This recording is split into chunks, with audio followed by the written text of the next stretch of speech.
Hello everybody and welcome. In this video I'm going to show you how to fix application doesn't show battery percentages for the charging case on your EARFUN Air Pro 4.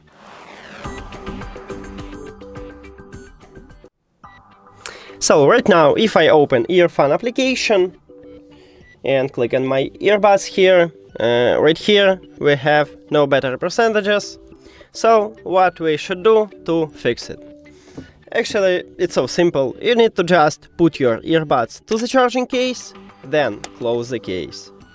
After that, you open it, and now we wait until the earbuds reconnect to the phone. Okay, we have connection, you click on it, and as you can see, we just fix it and we have battery percentages. Thank you for watching this video. If you found it helpful, please consider subscribing to the channel and leave the like on the video. See you later!